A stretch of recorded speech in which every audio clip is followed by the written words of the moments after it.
प्रणाम, मैं हूँ आपकी वंदना। स्वागत करती हूँ दीदी के चैनल पे। सोहर पर का उठान गीत लेके आई हैं। कैसा लगेगा कमेंट बॉक्स में बताइएगा और चैनल को सपोर्ट करिएगा।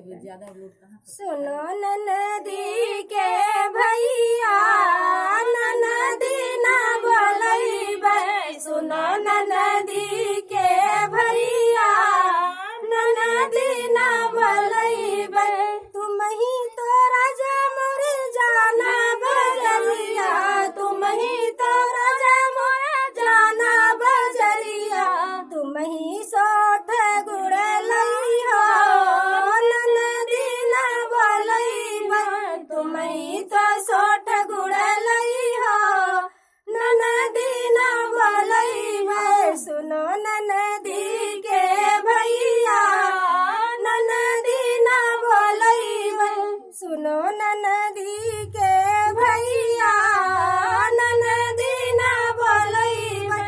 तुम ही तो राजा मोर जाना बजरिया, तुम ही तो राजा, तुम ही तो राजा मोरे कुटिया पिसिया।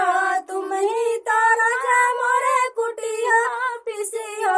तुम ही हरीरा बनैहा, ननदी ना बोलैबै। तुम ही हरीरा बनैहा, ननदी ना बोलैबै। सुनो ननदी के भैया, ननदी ना बोलैबै। सुनो ननदी के भैया, ननदी ना बोलैबै। तुम ही तो राजा मोरे गईहा बजइहो, तुम ही तो राजा मोरे गईहा बजइहो।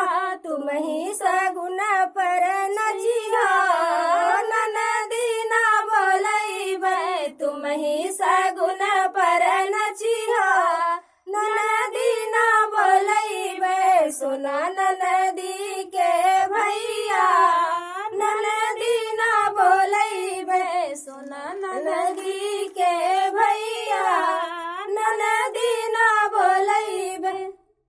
तो फ्रेंड, गीत कैसे लगा कमेंट बॉक्स में बताइएगा।